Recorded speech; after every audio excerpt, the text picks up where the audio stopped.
I'm Filreis, and I'm a professor of English at the University of Pennsylvania, and since 2012 I've taught a massive open online course on the Coursera platform, and it's called ModPo. It's about modern and contemporary US poetry.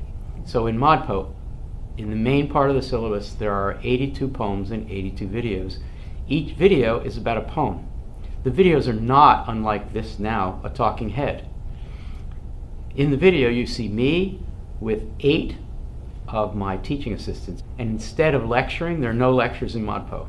No lectures. And I highly recommend that anyone building a course explore alternatives to the lecture. So no lecture, we talk about a poem, and I ask the students around me to help me interpret collectively, collaboratively, and improvisationally, no notes, that poem. Now that's not enough, because it's not enough for a learner to watch a video of people doing a communal, collaborative, close reading of a poem. They then have to try to do it themselves, and the only place to do that is the discussion forum. So we set up a sub-forum for each poem. In that way you can focus the discussion on a very particular content item. So the discussion is crucial. If you create a MOOC or a credit-bearing online course that doesn't enable the students to actively participate, then it's essentially dead on arrival. And my principle is that a massive open online course need not be impersonal. It can feel very personal. And it's all about design. If you design it so that you convey that the best way to deal with this course is to participate, to ask questions, to answer other people's questions, and to learn actively, you'll get people lasting longer, they won't quit in frustration, and they will feel bold enough to ask questions about things that they don't understand. Sometimes I will go into, on the basis of an email notification, I will go into the thread and I will ask a question. Hey John, what did you mean when you asked about the ocean trope in line 7? Can you say more? In this way, people know that I'm actively involved. When I started teaching a massive open online course, when I started teaching ModPo, I realized that there was a whole world of people who were passionate about poetry.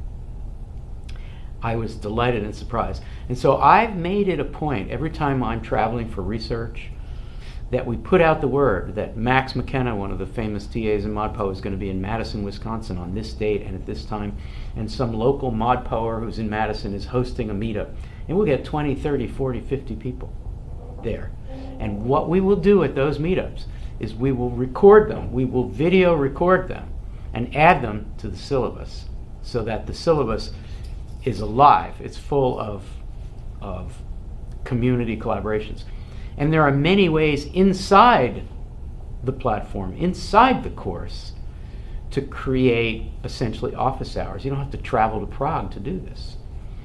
You can create an office hour subforum and say that between 7 and 8 a.m. Eastern Time, I'm there for an hour and I keep refreshing the thread and I talk to people who have questions between 7 and 8 a.m. When I first got into this, one of the founders of Coursera, Andrew Ng, who's a very modest person and not someone who brags at all or wants others to brag.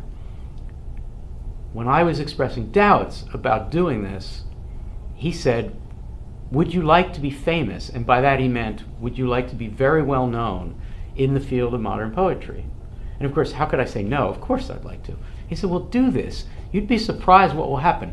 So many of the unintended consequences of this includes my approach to modern poetry being known by colleagues whose students have taken the course before they arrive at the university, and next thing you know, they're engaged in a conversation with me in a way that my scholarly articles and my books, they get something of an audience, but nothing like this.